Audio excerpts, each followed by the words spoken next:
Salut à tous, aujourd'hui on va parler du mousqueton gras d'artillerie.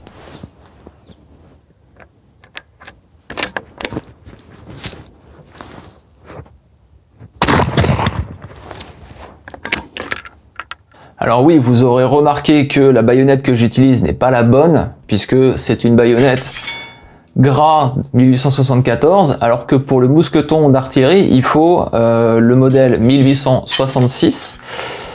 Mais j'ai que ça sous la main et ça fonctionne parfaitement, hein, c'est le même système d'attache. Mais bon, j'accepte les dons, si vous voulez m'en envoyer une, il n'y a pas de souci là-dessus. Aussi, je vous renvoie vers la vidéo de la chaîne YouTube The Warloo Militaria et Histoire, qui a fait une très bonne vidéo sur le fusil gras, les différentes variantes, le développement, etc. C'est très intéressant, donc je vous conseille d'aller voir, je mets un lien en description et de vous abonner à sa chaîne. Donc pour revenir un petit peu sur le contexte de l'époque, on est dans la même veine que le revolver 1873 que j'ai déjà présenté sur la chaîne. Donc la France vient de se prendre une grosse défaite face à la Prusse en 1870 et l'armée va vouloir améliorer son armement. Donc ils vont revoir le revolver et qui sera le revolver 1873 et ils vont revoir aussi leur fusil d'infanterie. Le prédécesseur du fusil gras, c'est le fusil chasse-peau. Alors contrairement à ce qu'on pense, c'était une bonne arme, c'était un bon fusil, peut-être même supérieur au fusil Dries. Mais le problème, c'est qu'en 1871, l'Empire allemand adopte le Mauser 71, qui lui est largement supérieur puisqu'il adopte les cartouches métalliques. Il faut savoir que le fusil chasse-peau utilisait des étuis en papier. Donc bon, une utilisation plutôt limitée. Donc voyant l'Allemagne acquérir ce nouveau système, il faut absolument que la France passe au niveau supérieur aussi. Et donc c'est ça qui va amener à l'adoption du fusil gras. Donc en fait, c'est pas vraiment un nouveau fusil. Le fusil gras, c'est jamais que l'évolution d'un fusil chasse-peau. En gros, on reprend le même fusil, on change le système de culasse et puis on obtient un fusil gras. Le système gras, c'est quoi? C'est principalement au niveau de la culasse. Cette culasse va s'armer automatiquement à l'ouverture de celle-ci. Avant, sur le fusil chasse-peau, on ouvrait, on insérait la munition, mais il fallait pas oublier, en refermant, d'armer manuellement la culasse. Là, c'est plus le cas. La culasse se recule automatiquement. On a du coup aussi un système d'extraction et d'éjection des étuis.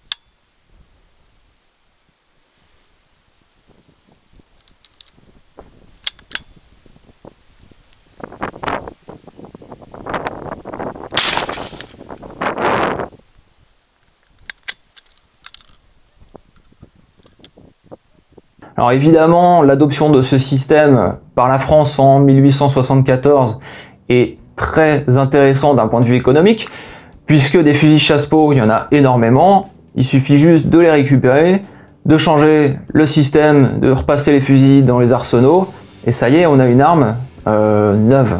Donc au final, on se retrouve en 1874 avec des fusils chasse-peau 1866 modifiés 74, et aussi des fusils qui vont être fabriqués neufs directement, donc les fusils gras modèle 1874. Alors on obtient en 1874 4 versions différentes du fusil gras. On a le modèle de base qui est le modèle d'infanterie, qui est la version la plus longue et qui permet de poser la baïonnette modèle 1874. C'est aussi la seule version qui a le levier de culasse droit, alors que les 3 autres versions ont le levier coudé.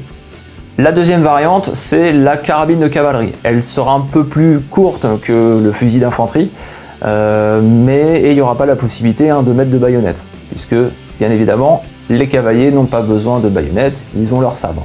On a ensuite la carabine de gendarmerie qui est sensiblement la même chose que la carabine de cavalerie, sauf que la gendarmerie, on peut poser une baïonnette dessus.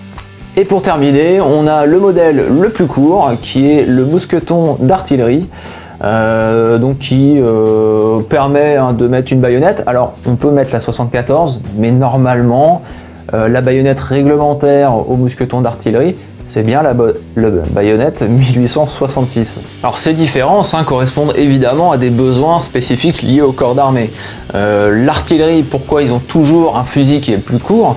Eh bien c'est parce que l'artillerie, ils n'ont pas besoin d'être au front et d'avoir une arme avec une portée plus grande, et surtout ils n'ont pas besoin d'un... Enfin surtout il faut éviter qu'ils portent une arme trop encombrante.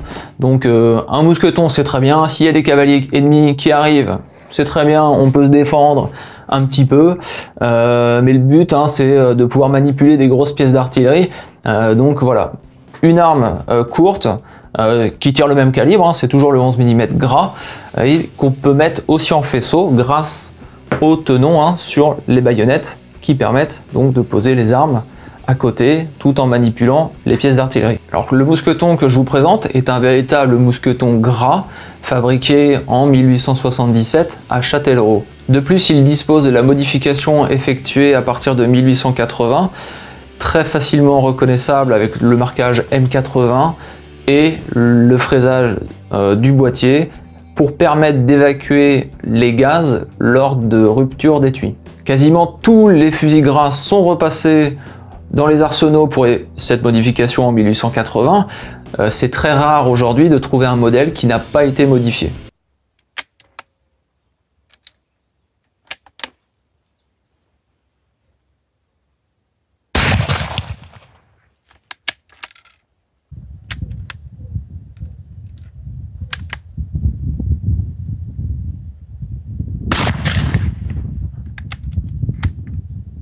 Alors le mousqueton que je possède est monomatricule, il a les mêmes numéros partout. Le numéro de série correspond bien à l'année 1877 dans l'étape de fabrication de la manufacture de Châtellerault. Donc ça c'est toujours un plus pour le collectionneur puisque c'est quand même des armes qui ont été beaucoup utilisées, ont subi beaucoup de modifications, des réparations. Voilà, les culasses, c'est très souvent qu'elles ne sont pas au même numéro, mais que ce soit sur les fusils gras, les fusils Lebel ou même les Mauser 98, parce que c'est des armes voilà, qui pouvaient repasser plusieurs fois dans les arsenaux, et donc les pièces pouvaient être mélangées. Donc le fonctionnement du mousqueton est très simple, il suffit d'ouvrir la culasse, d'introduire une munition, et de refermer la culasse et de faire feu. On peut noter que la hausse démarre à 150 mètres, et elle peut être réglée jusqu'à 1400 mètres. Le successeur du mousqueton gras, c'est le mousqueton Berthier 1892, chambré en 8 mm Lebel. Donc j'en ai déjà parlé dans une autre vidéo, donc je ne vais pas revenir dessus. Donc normalement c'est devenu l'arme réglementaire pour la période 14-18, mais comme il y aura toujours un gros besoin d'armement, on va ressortir des arsenaux, les mousquetons, les fusils d'infanterie gras. Notamment il y aura le modèle 1914 pour le fusil d'infanterie qui sera converti carrément en 8 mm Lebel. Le mousqueton d'artillerie ne sera jamais converti en 8 mm Lebel, il n'y a que des fusils d'infanterie qui auront subi cette modification là. Ça en fait d'ailleurs des armes plutôt prisées aujourd'hui. Il y a même des fusils d'infanterie gras modifiés N, donc c'est-à-dire c'est une modification quand même en 1932. Donc ce qui laisse supposer que il y a bien eu des gardes de terrain d'aviation en 1940 qui pouvaient avoir un fusil gras d'infanterie modifié en 8 mm Lebel.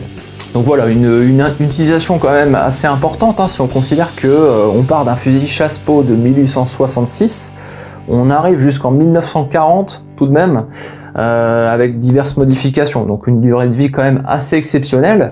Il y aura aussi d'autres modifications durant la Première Guerre mondiale, des modifications assez particulières comme lance-fusée. Il y aura aussi même des modifications en mortier de tranchée et en lance-grenade.